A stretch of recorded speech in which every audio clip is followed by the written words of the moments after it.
Hey, this is King Madi, and I just spoke my truth on Afrobeat Intelligence. Afrobeats Intelligence Podcast.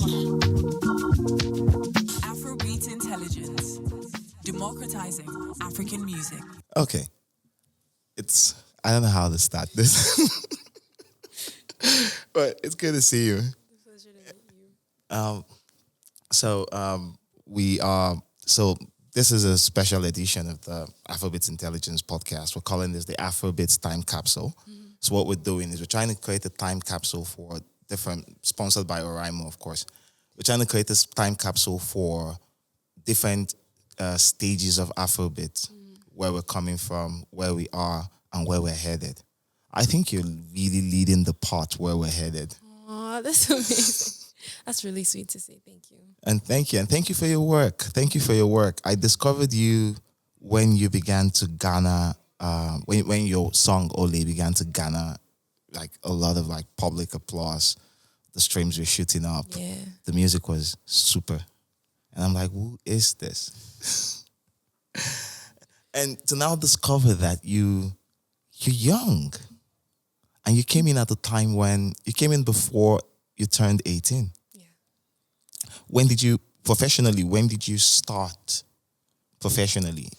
I mean, it kind of depends on what exactly you mean, because the first song I put out professionally, which is See Finish, Yeah. was when I was 16. Yeah. But then, I got signed, and then I put out Ole and some other tracks in between, and then American Love and so on. So leading up to today, and now I'm 18. So that's kind of like the age thing. Cool. Is that something you get a lot within the space? I mean, there's always like conversations about my age. It like has its pros and its cons, but like I don't really be listening. Okay, but what would you say is the pro? I mean, obviously the fact that I get to do it for a longer time without having to retire or have complications, because I have other priorities. I have a long time of making music. Yeah. Also, I would say like agility. Agility. Okay, so you're agile. Yeah. And then like just I don't know. Like that's it. There's more, but yeah, that's all I can think of right now. So Afrobeats used to be in a different place. So I've been here for 10 years. Wow. No, this is my 11th. Yeah. Damn. That's crazy. That's more than half of my life. So I've been here for like, so I came in here I came into Lagos in 2013. Okay. But 2014 was when I decided to say, okay, cool, I'm going to hone into music because I love music and I love journalism then. Beautiful. Yeah. And since then, I've seen things change. And around that period was when younger people, the industry started opening up to younger people. Because Afrobeats were in the dark ages for so long. And then by the time people could get a semblance of an industry, they were already mid to late 20s, 30s. And then but with Whiskey, things changed because he was the youngest to make it then. And that's one of the reasons why he was special. But after then, we started having younger people. Yeah. At some point, Rema came in. And now if you're not 17, 16, it'll be hard for people to scout you. I don't think so. I don't know. Well. I don't know. But that's wild. Yeah, it is. Wow. It is, yeah. Except once you cross, and this is a back-end conversation, so once you cross 25, the only reason why someone would still put like a lot more on you is if what you're bringing to the table at that point is like super special. So I'm happy you're doing this. I never thought about it like that. That's crazy. Well, yeah. Wow. So breaking into the space at the point that you did, what was your first impression of the industry, especially before you entered and after you got signed? That's a deep question, because what I thought it was quite different. I really thought I really thought there were a lot of expectations and priorities and things that people had to do or connections that people had to get to some certain points. So I had like my own imaginary description of what the industry would look like. And when I just kind of like got in, it's just like everyone's just minding their business. I'm like, damn, okay. Like I didn't. It's such a peaceful space and troublesome. Depends on where you're at, to be honest, because I'm very introverted. Yeah. When I'm not like with my people, like in the music in the studio or something. So people like me, I don't have problem. So because of that, like I feel like the industry is just really like chill, is welcoming. But before that, I thought there was like a lot of controversies. There's a lot of things going in. I don't know if there is still, but like it's chill. I feel like it's just regular. And navigating the space. Yeah. It's given you, so one of the things I see in the space is when people come in, it makes specific demands of you. Like we were just talking now about how you have like this long running enmity with sugar. Yeah, facts. So that you don't touch sugar at all. Not like at all, but I have like boundaries with sugar because my mom set those boundaries because she's like, no. And based on the fact that I might get addicted to like, because I travel all the times, I need stuff on like to get a drink on my way and everything. So she knows I have access to getting drinks anytime. So she's like, no sugar when you're home. It's just rehearsal, water, and just like healthy beverages. But it's all just so I can have like proper durability on stage and, you know. So you could perform a lot longer. Yeah. And when you look at your performances, when you started, what's the difference between when you started and now? I mean, I used to perform just one song, and I would say like the excitement was a lot more then because I was not used to like getting that much like people know who I am, or even not know who I am but love my music. It's just like getting on stage and just hearing people sing your words that you wrote in the studio right back to you. It's so overwhelming. Now I'm kind of getting used to it, I would say, in a way. So it's like I kind of miss like the original excitement, but I get those excitement every time I travel and perform in like foreign cities and states. I'm like, oh wow, this is crazy. So I feel like the difference is just the shock and the excitement, but everything's, and obviously the fans have grown way bigger from when it was just Ole. Now it's like American Love and other songs. So yeah. I think you've seen us finish. Yes.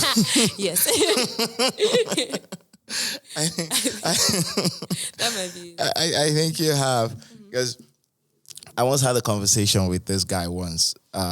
So the way people interact way people approach cultures when they leave their home culture, like for Black Bones, he told me the only time he's able to be a normal human being is outside Nigeria. Because outside there, nobody comes to him. Yeah. He can stay on the street and eat his food and just live his life. But over here, he steps out, he is Black Bones immediately. Obviously. You were in Berlin last week. Yeah. How was that experience? Cultural shocks, I would say. In what way? I mean, literally almost everything is written in Dutch. So it was hard, like language barrier. In German? I was in Berlin. So I was just like, I don't know. But I loved the people. They were really nice and they were really patient with, so when you found someone that could speak English, they really wanted to like understand you. I'm like, sorry. So I feel like that was the cultural shock. I'd never been in a place where it was language dominated. Yeah. And it's like English is just general. So I was like, wow. This is crazy for me. But, I loved the music, really. I loved the ambience. I loved the people. It was really good. And the food is pretty good too. Interestingly, I've never been in a country that wasn't English. Yeah. I think that was a shock for me too. I think I'd be lost just walking down the street and I can't read a signboard. Yeah, oh my God. I was like, what? Did you feel handicapped? I felt so like I just didn't belong. 100%. But your music did belong. Yeah. Your music did belong. When did you start working outside this market? The Nigerian market? Yeah. I think my first introduction to anything outside Nigerian market was Buju's tour. Yeah. Benson had gone on a South American tour, I think. Yeah. North American tour? I think it was North American. North American tour. We saw North America more. And he took me along, and that was my first time like going to America in general. And obviously, like, in my head, I'm like, okay, I'm just going to, they don't have to know me. They don't have to know my music. I'm just going to try to entertain the crowd. But weirdly and surprisingly enough, they knew my music. And I was like, wow. Whoa. This is life-changing. So, yeah, affected me positively. And something that always happens, or that, from reports, people say the first time they climb the stage and then people sing their songs back at them. Like, just sing their songs back at them. Like, it feels like a drug. It feels like something electric passes through you. Yeah. And it's someone described it as a mixture of like shock and fear and happiness. What was yours? If you specifically like pull out the emotions you felt, what was it? Man. I mean, obviously, like, even if you're like sleepy and you're extremely tired, and you're just on stage, there's just this adrenaline rush from being in charge. Because when you're on stage, you're in charge. You can start the song again, you could reverse it. It doesn't matter how you want to take it. The fans are gonna want to sing it with you again and again. True. And it's just like being in control, seeing people just like wait for you to do something, and scream, and you're just like, wow. I'm the one you're doing all of that for. So it's just it's an overwhelming, like I said, like you said, fear, shock, happiness. And the gratitude of seeing like the things you create in your tiny corner have such an impact. So that's crazy. It is. It is. Yeah. I remember the first time I ever did something that went public. And that was in on different stages. Let's say the mainstream one. I think that was in 2018. Oh, wow. So I've done a lot of things that have gone, but the first time I ever said, okay, this country looks at me now, or looks at the things I do. 2018, I had done a 3-part investigative piece into the end of Triple MG. Ianya Techno. Oh, yeah. I'll take a look. Okay. Yeah, Ianya Techno, all of that. I just did the 3-part piece. Why it didn't work out, why the label split. And it went farther than I thought it would. Became a dominant conversation. The first time my work had become such a trending conversation on social media. I was happy because I wrote the second part in Pidgin English.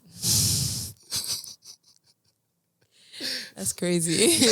4,000 words of Pidgin English. Wow. And people read it and discussed it in Pidgin. That's amazing. Yeah. I felt special. And so your creativity. Yeah. You talk a lot about, I listen to your music and there's something heartfelt about everything. It's like you substitute everything, whether everything becomes your heart, even the way you... That's sweet. Yeah, everything. Everything becomes, it's like listening to someone's heartbeat. That's how I feel when I listen to your music. Honestly. Because that's why it hits me. Because I'm like, okay, that's why I can personalize it. Where do you create from? So with like making music with me, 80% of the time now, I'm usually with my friend. His name's Wade. He's a guitarist. Wade. Shout out Wade. Shout out to Wade. He's a guitarist. He and I made Ole and Vision and so many other amazing songs. And for me, like, the process is quite easy because I'm comfortable. I have to be comfortable first. And because I've known him for forever, I'm comfortable enough to like make mistakes and choose the wrong words and try things and fail, because when you're creating music, some words are not going to sit right with you and you're going to be like, oh God, I don't know what to put in here. But if you're not comfortable, you'd be scared of like making changes because you don't want to be embarrassed. So I feel like comfort is a very fundamental part of creativity. Yeah, of creativity. And then you have to like kind of have a lead to where you're going, because I always want to know. What is a lead?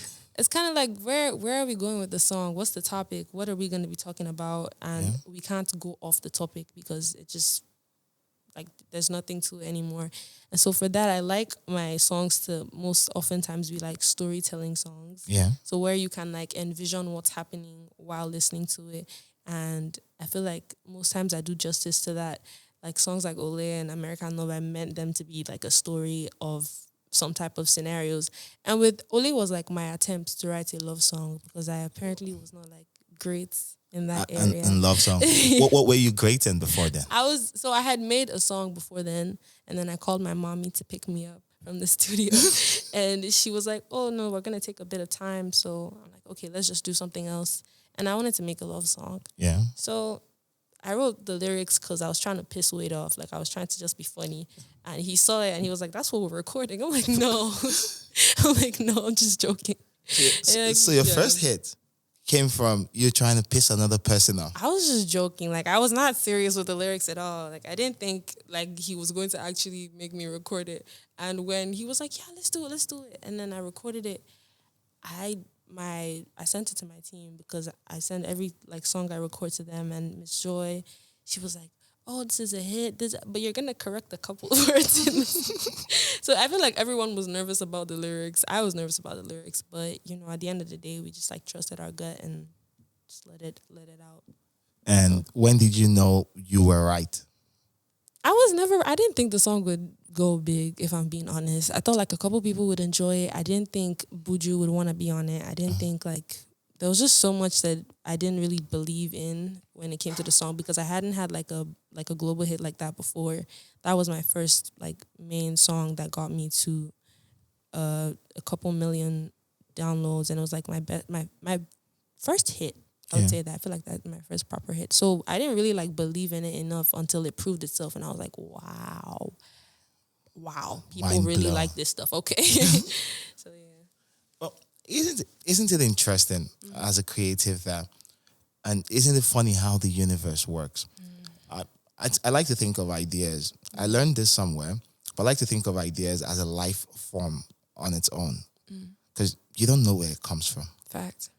Like, I like to think it's a life form that exists, and people think I'm weird when I describe this, but it stays in the ether all around us. Wow. Like, think about this. You're here, you have an idea for something, and then that idea it just hits you from nowhere. Fact. It might not be inspired by anything you've watched, whatever. It just comes to you, and then you hold for the ones you express. I think it's a life form seeking to like join us in this world. The ones you express, they take their life and do their thing. Yeah. Then the ones you don't express, and maybe you're like, oh, this is not ready. Maybe you second guess yourself, because that happens a lot to me. You second guess yourself, or you're like, okay, this is not the time. You'd see a version, or sometimes exactly that idea pop out via another vessel. Yeah, all the time. That's true. Yeah, and so in my head, I'm thinking, it's like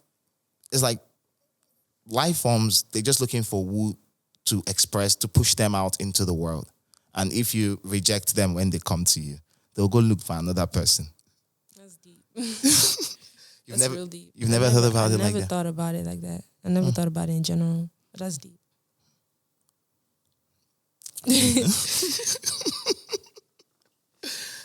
Now you think I'm weird. So, but with creativity on its own, you work with Leeds. Yeah. You work with Wade. You still work with Wade? Yeah. How's that bond? I mean, it's strong. He's family to me at this point because he had been working with me before, like the Fame, or even when I just moved to Lagos. He DM'd me on Instagram. He was like, oh, I see like your covers, because I used to post covers. Yeah. He's like, we should work, and then, I told him, yeah, I'm 14. So like, do you mind if my mom drops me off? He's like, nah, it's cool. So my mom would drop me. We would record, post, and then, we kept working. And because we've been friends since then till now, I just feel the utmost comfort and best of myself when I'm working there. And you guys have grown together. Yeah, 100%. Do you guys have any little celebration or ritual when you hit a milestone? I mean, like, we usually like call each other and laugh at other people. I feel like that's something. Like, I don't know. I feel like that's something, but yeah, it's family to me. Interesting. And with writing, you're very writing heavy. Yeah, that's forward. Wow. Like I said, the heart speaks, and for you to speak and speak convincingly, it has to come from a real place. And what conveys that are words. And you've been good with words. Thank you. Thank you. Did you, growing up, you read a lot? I mean, I would say Okay. I listened to a whole lot of rap music growing up for the sake of storytelling. Like, I love when I'm listening to a song and reading a book at the same time, because it's like you just keep going and you're trying to figure out what happens at the end. I love when people do that. That's why my favorite artist is Kendrick Lamar. Yeah. Because like I'm just like his 80% of his music is storytelling or Yeah. rapping like about, Black and everything. So I love songs like that, and I just like storytelling in general. I like poetry, I like literature. So all in all, it just influences my writing and type of things I talk about in my songs. And the thing with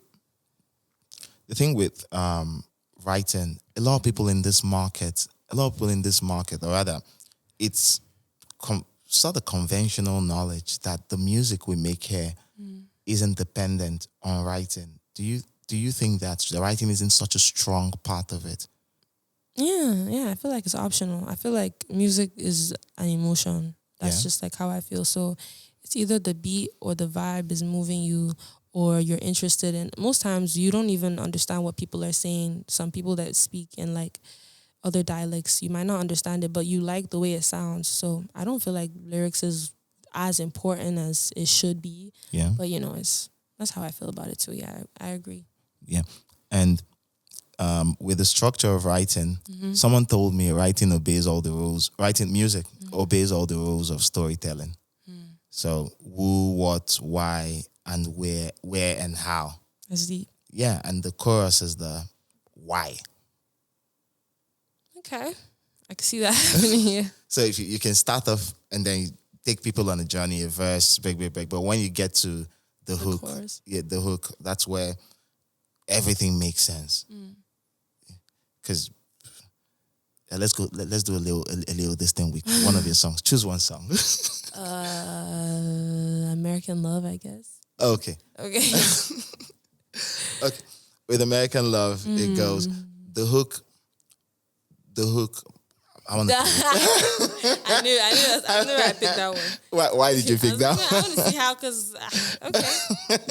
Okay, Let's go. let me connect it to this, and then we'll listen to it just briefly. Or before that, or rather, listen to it with this. Okay. Yeah, this is amazing. American Love. Yeah, this is the SpaceBuds. It's something that we're working with. I especially like it because I've just used it to replace my personal headphones. Yeah. Word. Yeah, and the I sound like is the great. packaging. It's so slick. It's so slick. You can look at it like and you slide it off. Ooh. Yeah, it's like a little makeup. yeah. I don't Just know how to. no, just push it up. Ooh. Ooh. Yeah. Yeah. I look freaking weird. Oh. Yeah. I love it. Yeah. So that's what I use now during my runs. You could plug it in. Let's listen to American All right. Love. I would Let's go. listen to mine from here. I'm trying to see your theory. Me too. Yeah. I'm like, And I'ma put you down, that you never met that guy. You go, and I'ma put you down. Did you? this was not the song for the theory. Yes. I know. That's why I said I set you up. Why I was you're a horrible person. I was like, this one? Nah. If you were a teacher, I love this so much. yeah. Thank you. Could have it back. It's really nice. If you were a teacher, I think you'd be one of those teachers that would set the worst exam question. Yes. Yeah. I feel like I would. I can see it now. I bring up a theory and then you're like, let me bring the thought one. about it, because if I gave you a lay, like, you would have your points. So I'm like, no. Let me give you the one song. So unfair. But your theory is kind of there, because like in the verse, it's like talking about basically looking for love or looking to spend the rest of your life with this one person, and then in the chorus, it's like you haven't met anyone that you could put a ring on. So I'm like, oh, I get it. I get your theory. It doesn't go 100% for this song, but there's some truth to it. I'll give you that. You take this round. Excellent. Okay. So you've mentioned in the breadth of this, the length of this conversation so far, you've mentioned your mom, let's say, ballpark figure 10 times. Yeah, Have you have. I? Yeah. I didn't know that. Yes, you have. Okay. You have. I was You texting her like right now. How's that relationship? I mean, it's amazing. She's my muse. She's She's a muse. yeah, she's my muse. She's also like, I feel like my number one reason for doing music, if I'm being honest, because unlike the stereotypical African parent upbringing, I was actually raised way different. She was the one that, What was different?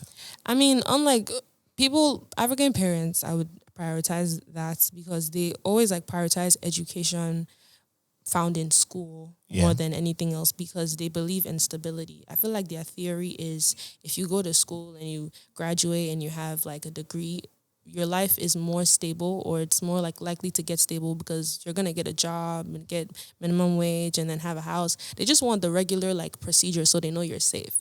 But the thing about music is it's risky because you might put your all into it and nothing comes out. Like you can invest your time, your money, and you could just end up being left because there's no guarantee of if it's going to work or not. So I feel like the thought of that just scares them. So they don't like to like encourage that unless you have something that's certain on the side. Yeah. So, but the thing is with my mom, before I even liked music, like in general, I knew I could sing, but I wasn't like in love with it too much. She already knew like, okay, this is what you're going to do. So she would take me to ballet classes. Ballet, for real? Ballet. You grew up in Lagos. And where'd you grow up? Benin. Benin. And there was ballet in Yeah, Benin. there was multiple ballet schools in Benin. In Benin? Multiple. What? Why are you being? No, I didn't see Benin. I find it, okay, this is why I find it interesting. I know we have pockets of like niche art in the country. But when I think of it, and maybe because I'm not extremely educated about Nigeria. Okay. Yeah. So when I think about spaces that aren't, in Lagos, it's a metropolitan city. There's a lot more money here in this city. So people can afford to create niche, a lot of niche things because they know they could find a way to make it make sense economically. But in places like Benin, a lot of Nigerians is civil servant states. I feel like I'm overthinking. Yes, I am. Yeah, like, But Benin, it wasn't that deep. Like I feel like you could just be a girl in your that knows ballet and knows the fundamentals and open a dance school, and parents would bring their kids and just be like, it was easy. at what age did you go to ballet? I feel like 7 was when I got registered in ballet class. So she registered me in ballet class. She took me to choir practice, obviously. So I would perform in churches. I'll perform in school, obviously, and all of that. So she was basically like the one pushing for me to like get all of that down to like the stage frights and everything. I'd have passed all those stages by the time I was like done with primary school because she was just, she was, there are times when I would have like some classes and she would take me out and just give them like, oh, she's not feeling well today. And she would take me to perform in a certain, because she knew like, she kind of had it at the back of my mind that this school, you're not ending up here, I know. And I'm not even like the type of person that was really encouraging because sometimes I'm like, leave me alone. I don't want this. I feel like later on as I grew up, I finally like asked myself like, if she sees something this much that she's trying to push so much for, then there must be something, because my mom went out of her way completely to make sure that like I had every training I needed to be like a proper artist. And to be honest, that's why I said like she's my muse and she's the reason I'm doing music in general. Yeah. Shout out to your mom. Shout out to her. Shout out to your mom. Because that's interesting. Do you, when you talk to her, have you guys ever had a conversation about, you guys, of course, you guys have had lots of conversations, but about her influences and why she had this very specific, non-conventional approach to raising you? I mean, what informed her? I feel like aside from the obvious religious reason and just her being a very extremely prayerful and educated person, I feel like she just looked at it from as a realist. It's like, I have a daughter that could sing and that's really like confident when it comes to public speaking. And she's too young to know what she wants now, right? So I'm going to encourage her in her talent. Like she was just trying to be that mom that wasn't seeing the future, but she just wanted to make sure like, okay, I'm going to harness your talent to its fullest potential. And she did with me, and I was compliant, and I feel like at some point when I started like really having passion for music, I'd understood like, oh, she was preparing me for all of this. And, you know, she's just like, she's been behind me in every way possible. So I guess she was a realist. She saw a talent in a child, and instead of just forcing me to go back to focusing on my studies and stuff, she decided to encourage it. She's also a risk taker. Yeah, she is. The way I'd look at it. Oh, she is. Oh, Because if you... she is. Because both of you are taking risks. Yeah. Both of you. Because for you, the risk is you're I was just following her. No. She was the one taking the risk, to be honest. Anything she was saying, I was just doing it. Yeah. And what age did you think you finally found your own passion for it? I feel like I fell in love with songwriting, but I didn't like being in the forefront. So when I moved to Lagos, when I was done with secondary school and I moved to Lagos, I started songwriting as a professional way of earning money and like on the side, because I was supposed to just study and take like a gap year and then enter university. That was the plan, like LASU or Unilag or something. Yeah. So I'm like home and I'm doing songwriting gigs and I'm earning and some stuff. Oh, you started making money. Yeah, because of that. So I was making like small cash and stuff. So based on all of that, I just really liked songwriting. I liked being able to write songs and hear people interpret my songs, and, you know, meeting these big artists and just being like, wow, this is huge. I thought that was it for me, really. But, you know, then I feel like with TikTok, when I started posting covers and when I posted my first original, which was See Finish, that blew up, I started like understanding the point of me being in the forefront of what I write. It's like, it's so important to know that it's coming from me and what I mean by what I'm writing. So I'm like, okay, now I really get my passion for music. I feel like that was it when I blew up. So being songwriting. Yeah. Because one would think you just picked up the mic straight up. At years. No way. It's a practice, yeah. Oh. Blows my mind. I'm just thinking about, so you had a career as a songwriter first, before music. Yeah. In what way I know, because in what way, in terms of creatively, when you write songs for other people, and now when you now write songs knowing that you would have to interpret them yourself, does that in any way alter the makeup of your songwriting? I feel like one of the major differences is I would almost never be satisfied with how some people would interpret my lyrics, because the thing about songwriting is, if you're a songwriter, especially in Lagos, you know that when you write a song and you try to sell it to an artist, most times they change a couple lyrics to suit them more. Yeah. Or like they try to sing it their own way. And it might be fabulous for them, but because you know what you meant when you wrote it, you just start I don't know. But then you've paid me. Something rubs you off wrongly. Yeah. I can't talk again. You give me my money, so I have to just look the other way. But with that, I feel like now knowing that I'm writing for me and I can just say what I actually feel and be in front of the mic and sing it, I feel like it's more genuine, it's more authentic. I'm more comfortable and confident with that. So it's kind of the difference. And another thing that happens also is how making music and being successful at it, and also interacting with the music industry here in Lagos, how it affects your humanity. Because a lot of people come into the space and they have a different makeup, personal makeup. And then they're in the space. Some people would say, hey, I would never drink. Some people would say, I don't smoke. I remember an artist, very popular artist. When I met him first, he hadn't blown, all of that. And it looked like he just fell from God's lap. I'm serious. He was so angelic. There was a halo on his head. It's beautiful. Yeah, it was. And you could literally feel the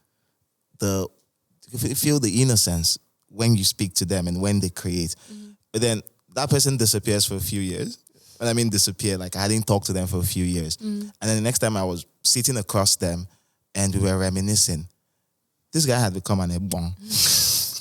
I don't even know what that means, but I already feel like I get it. That's crazy. Yeah, he had become an ebon. We're downing shots. We're doing the entire thing. And I poked him. I'm like, hey, who spoil you? And it's like the space. So I'm wondering, how has being successful like interacted with your humanity? I mean, I'm extremely religious, right? Yeah. And if you notice the way that I dress, the way that I present myself in terms of music has like a lot of tomboyish feel to it. Yeah. 80% of the time. I'm becoming a little bit more feminine now, but like has You have more, flowing yeah, hair. it's not like really easy and shit, but like back Isn't then it? it was like, yeah, I feel like it has something to do with my religion and how I kind of interpret the Bible. Yeah. And for me, it's like a lot of people tell me every time I go to the interviews, like, oh, we've met people like you. Like, don't worry, we've met your type. In a couple years, when you're you're gonna become, yeah. But all I could do is just pray for my future self and hope that like all of those proclamations don't come to pass, because I have like a vision for who I want to be. Yeah. And the way that I see the world in general, I don't want to like become part of the world in my own sense, because I feel like I'm a very unique human being and I don't want to have to like sink in to please any audience at all, if that is what is recommended for them to accept my music. Because sometimes people have like ideas of what they want to see. Yeah. Like they think of a girl and they want to see something very like provocative or something very feminine, and that's okay. Like there are multiple ways. I'm never against it, but like I also want to be myself and be appreciated for being myself. But I don't think it has affected my humanity in any way. But I hope it still doesn't when I blow properly. Well, it's interesting to have to create those barrier, those personal, I call them boundaries. Yeah. Those personal boundaries, especially when you're going into a space where that makes these demands of you. Yeah. And sometimes inadvertently. It's not deliberate. It's just culture. They sell it as culture. And isn't that hard, having to always ward off or protect yourself? I mean, it's mentally stressful to have conversations concerning me, about me, from other people, about what they want me to be like. I feel like it's mentally stressful because I've never had to deal with people's opinions like ever. Yeah. And now it's just like, it's an overwhelming feeling knowing that now I owe people like consent or an explanation to what I do when I've never really cared, if I'm being honest. I'm like very comfortable in my space. I don't want to become that type of person to please anyone. And I plan on keeping it that way. So it's just mentally stressful, but everything else is calm. Okay. And you use God is your anchor. Yeah, 100%. And how do you reconcile being in a space that people are very Judgy? touchy, touchy and judgy. Yeah. When it comes to when an artist says, I connect with God or I lead with God, do you ever feel the need to shrink your faith? Oh no. Something happened like, I think like 2 weeks ago or something, when I came back from, oh my God, my voice. When I came back from Germany, I had like a video, I posted a video on my story where I was talking about God. And I think like the next day I had lost like 5,000 followers. No way. On my Instagram. No way.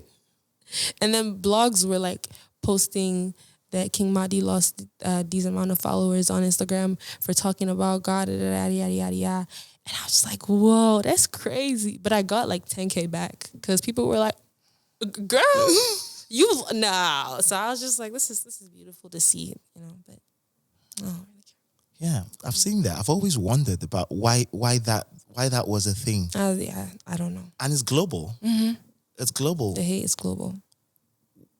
I remember another example happened recently when, your colleague, Thames, she put up something and then somebody tried to interpret it with Yoruba pantheon, with the Yoruba pantheon. And then she shows up and says,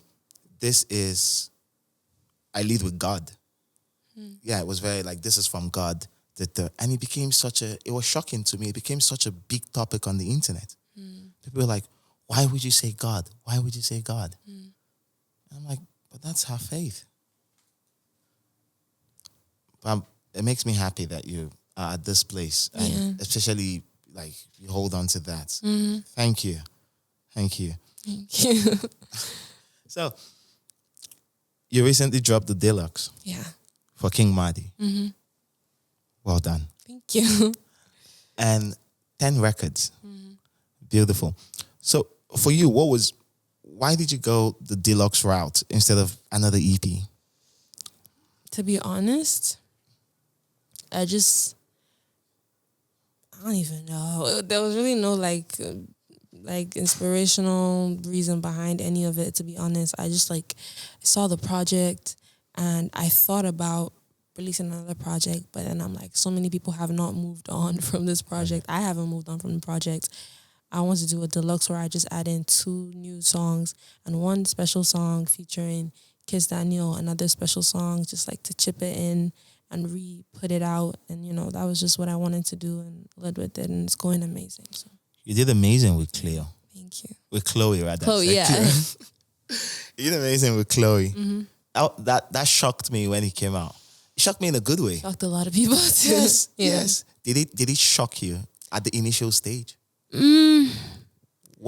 was it for you? It was okay. I was happy about the collaboration.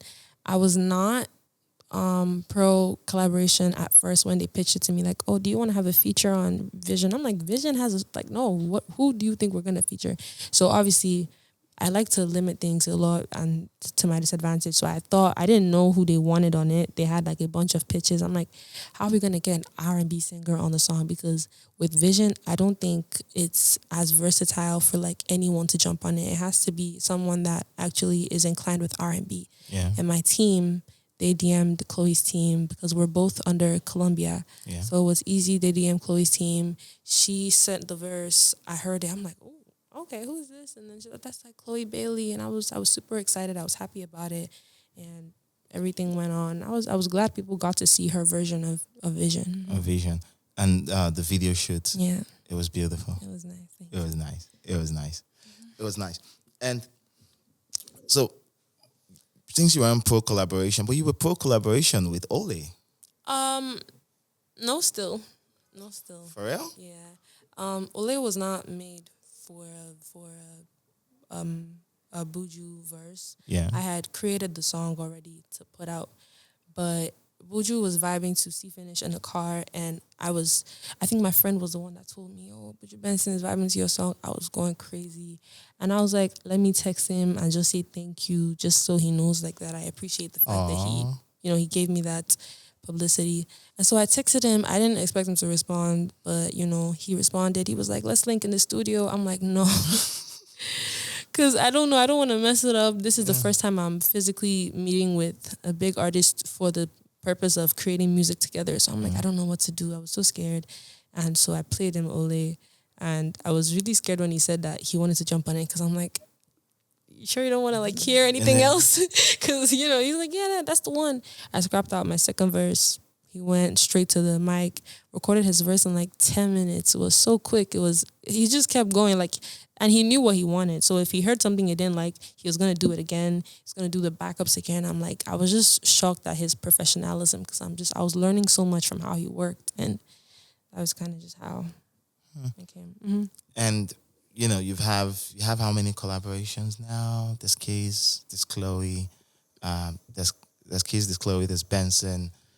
There's Joe Boy. Yeah, you did Joe Boy too. Yeah, there's Chike from his album. Yeah, the new one.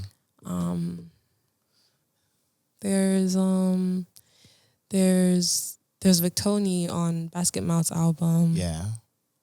And I think. Yeah. And yes, I remember that song. Yeah. I remember that song. I haven't played it in a while. Yeah, me too. Okay.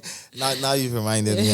I'll just cue it in for my personal enjoyment, because I know that. So I the way my brain works is weird. It's a neurodiverse brain. So the way it works is weird. I don't hold on to specifics. I hold on to feelings. Okay. So if something makes me So because the only way I can remember something is if it has a strong emotional pull on me, whether negative or positive. If so, I might not remember a person, but if I remember how that person made me feel. If I see them 50 years from now, I'd still jump on them and hug them because this is how you made me feel, and that's the data I've stored. So I remember that. But doing all of this, it hasn't in any way altered how your reluctance to embrace collaborations. It hasn't altered it. Why? Why did you have that? I just think a lot of things are unnecessary 80% of the time. I feel like I don't know, and I'm always scared that I might, because I'm such a people pleaser and an introvert, I might just like compromise in order to make you feel better when I'm not really excited about your verse. Luckily for me, I haven't had that, but that's one of my biggest fears, like hearing an artist do something on the second verse and I'm just like, I don't know if this is it, and because I don't want to like be the person that's like, oh, I don't think this fits and everybody else is like, that fits. I'm just really scared of that happening. So for that reason, I like to focus on me and just do my song from the start to the end, like American Love and other tracks, just like go all out. And so far, you've been amazing. Thank you. You've been extremely amazing. Thank you. And when you make these records, I know you songwriting leads, of course, songwriting leads, and then everything works. When do you know a record is finished? Do you get an alarm bell in your head? I feel like when I know a record is completely finished, when do I know? To be honest, I don't think I ever I'm convinced, because I always feel like, okay, I've recorded a song, cool, we keep it until we bring it up for consideration of release. I keep going back to it, and all of a sudden I have multiple ideas of things to change. And then everybody's just reminding me, you're overthinking it. It sounds really good. And so because I'm my biggest critic 80% of the time. So I'm just like, I don't know. I just have these ideas and stuff. And so sometimes I overdo it. Sometimes we have to tone it down. But for me, I never really feel complete until it's out and I hear it's like as a song that's out. And I'm like, oh, okay. I didn't need to do all of that. It was great in the first place. What record do you think you tinkered with the most? Or do you think you've tinkered with the most? The public ones we have. American Love for sure. How many revisions? How many what? Revisions. I feel like there were at least 20 different. You have no idea what me and my team went through for American Love, because it was one of the easiest and fastest songs I recorded. I made it in Ghana. Yeah. And I was just like, yeah, we made it. We were all excited about it. All of a sudden, they're like, oh, that's what's dropping next. And everybody's just like, yeah, I don't know if the drums are good. I don't know if this is fine. I don't know if the beat is. So we're just making different renditions. And one person will like it, one person will not like it. So it was a lot for us, really. Oh my God, I'm so tired. Sorry, we're almost done. Really we're final stretch. Just 2 more questions or so. Word? Oh my God, thank you. Yeah, it's 50. I told you, we've done 10 minutes since the last time. It flies. Yeah, but basically, that's how it was. Okay. And now this has happened. Yeah. A lot of good things are happening for you. Yep. You've inspired a lot of good things for yourself. Are you proud of yourself? You stand in the mirror? Do you take time out to appreciate yourself? I'm grateful that I stuck with God. I feel like that's one of my biggest blessings. Yeah. Because people can be, as creatives, can be hard on yourselves. Yeah. Yeah. Second guessing all the time, everything seeming inadequate, because it comes from you, no matter what the world's telling you. Because the standards, and you're also a smart person, the standards you set for yourself has to be higher than everybody else. And people don't see it. A lot of people don't get it. Facts. Yeah. Because you're like, no, this is not right. And then the world is saying, or your immediate surrounding, or the people around you are saying, this is perfect. But you know where you're headed.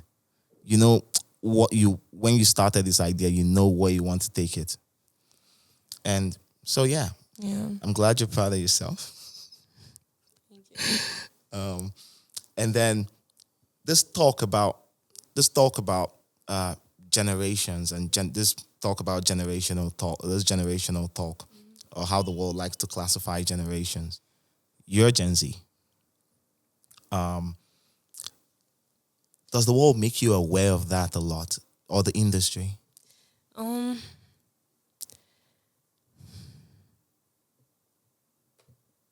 In a way, I think like everyone likes to bring it up. Everyone likes to just, yeah, in a way, yeah, totally. So you have an album coming. Beautiful. Thank you. You've won so much this year. Why did you decide to still put an album?